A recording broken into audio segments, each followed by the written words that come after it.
man, what a start to week 15. The Atlanta Falcons, man, they go into Tampa Bay and play upset for their division rivals, picking up a 29-28 victory in Tampa Bay. A game that in a lot of ways the Falcons had zero business being competitive in, let alone winning. They go to Tampa and they steal a win away in the closing moments. What a freaking football game that was, man. Atlanta finds a way to win with 19 penalties. 19. And one shy of 20 there, 125 penalty yards over the length of the entire football field.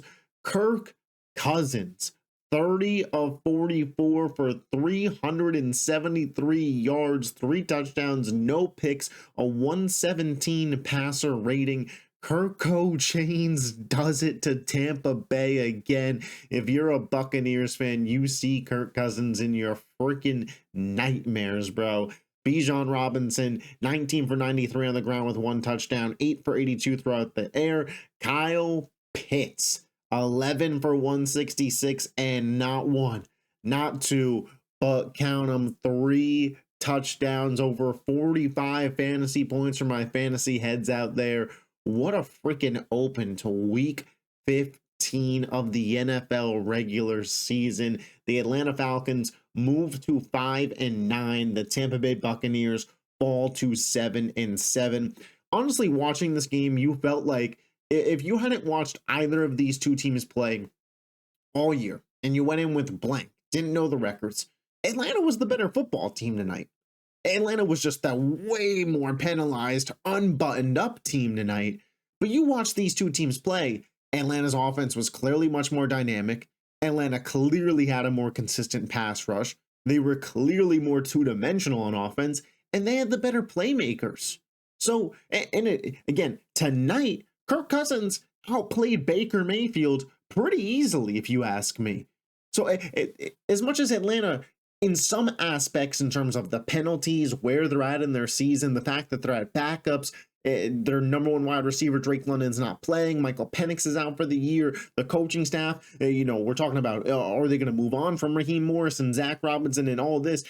All the reasons you thought that they would lose, it didn't matter tonight, man. This team has fight. And I regret not picking them on the prediction show that went out today, because I even said my gut instinct is giving me Atlanta to win this game on some wonky Thursday night vibes, but I went against it. I picked Tampa Bay because I figured all their weapons back healthy, which Mike Evans looked like a friggin' dog in this. I know it didn't matter at the end, but 6 for 132. How you doing? Igbuka was out there. Godwin got the touchdown. Like, all the passing game weapons are there.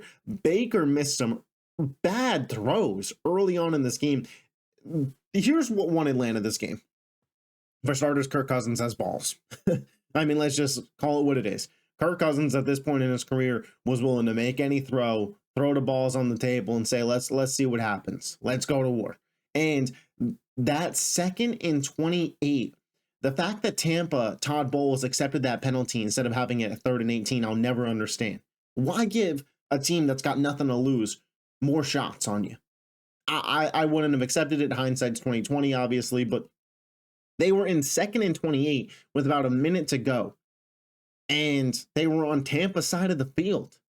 To be able to get into field goal range for Zane Gonzalez, not even the kicker that they started the year with, a really weird, set of circumstances. So Kirk Cousins balled out. Bijan Robinson has a case to be the best running back in football. Him, Jahmyr Gibbs. It's probably a 2-man race, if we're being honest. I know Jonathan Taylor and James Cook are having the years that they're having, but with your eyes, what does it tell you, man? And those guys are both threats, both as running backs and receivers. They're just different breeds.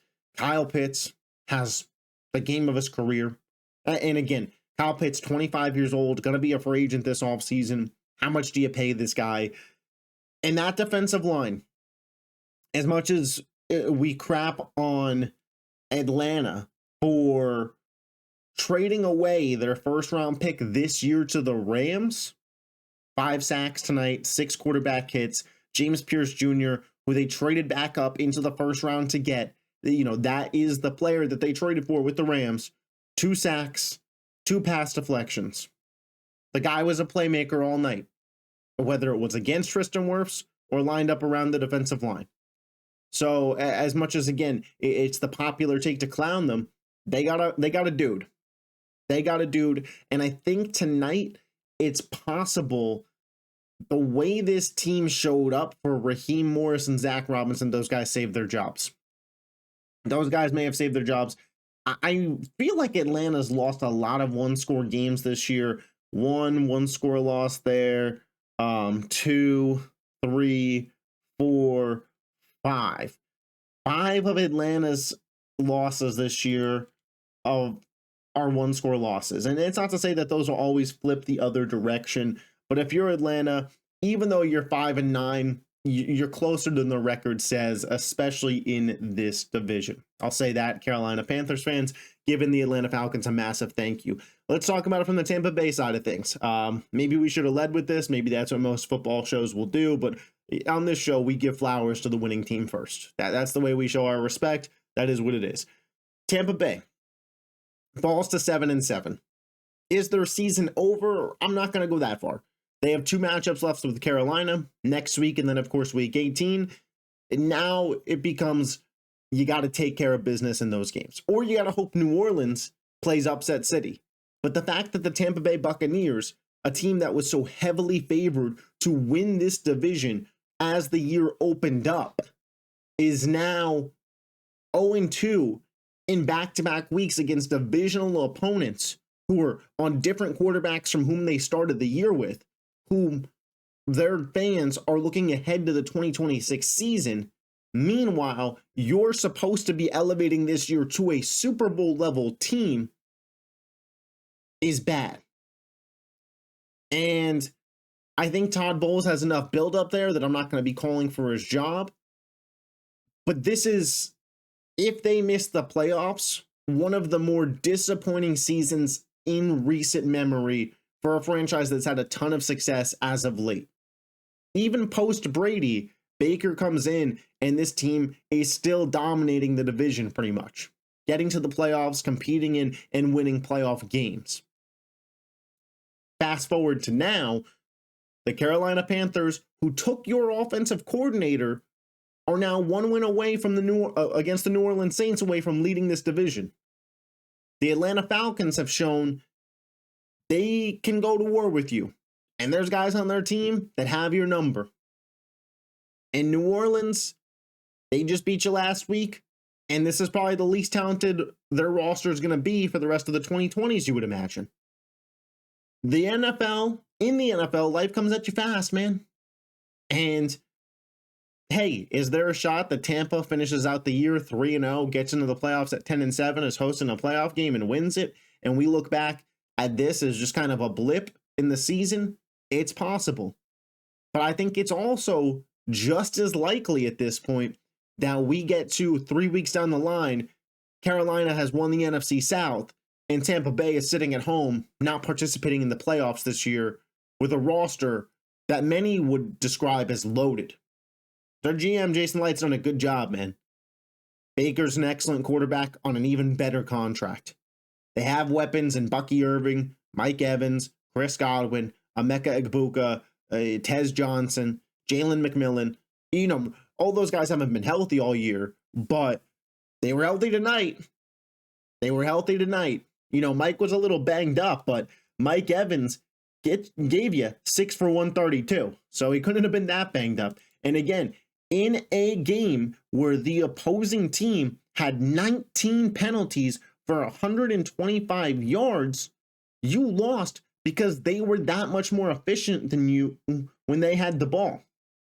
Atlanta had over 140 more yards on the same amount of drives, 10 drives to 10 drives. They were outplayed tonight. They weren't necessarily out-executed. I don't know if you could word it that way when one of the teams had 19 penalties for 125 yards, while Tampa Bay only had 4 for 25. But Tampa's been playing bad ball over the last month and a half, 2 months maybe you could say. They started off the year hot, but winning close competitive games. They're a couple one-score losses going the other way from being where Atlanta was sitting going into this game. So for Tampa Bay, in a game that wasn't technically must win, but it felt like, damn, you better get your together, they didn't. They choked it away. They were up 28-14 in this football game, and they choked it away. They choked it away. You won the turnover battle. You won the penalty margin. You only have yourself to blame. Atlanta gave Tampa opportunities to close this game away. At the end of the day, Baker Mayfield got outplayed by Kirk Cousins. The Buccaneers offense got outplayed by the Falcons offense. And the one flaw in Tampa, their pass rush, was clearly outplayed by the pass rush of Atlanta. And now, the NFC South very well may be Bryce Young and the Carolina Panthers division in 2025. And who knows where it goes for the rest of the decade. Again, I'm not ruling Tampa out. They got a long week, a rest advantage heading into that Carolina game. But if you're a Buccaneers fan, you're biting your nails. Because this is worrisome. So, that's my reaction to tonight's Thursday Night Football game. As always, if you made it this far in the video, I'd really appreciate it if you considered hitting that thumbs up button. It's good for, the algorithm growing the channel. It's also good for me to know that you guys dig these instant reaction style videos. If you're not already subscribed to the channel, but you do love the NFL, I'd appreciate it if you check out the channel, you like what you see, hit that subscribe button. I will catch you guys next time. Peace.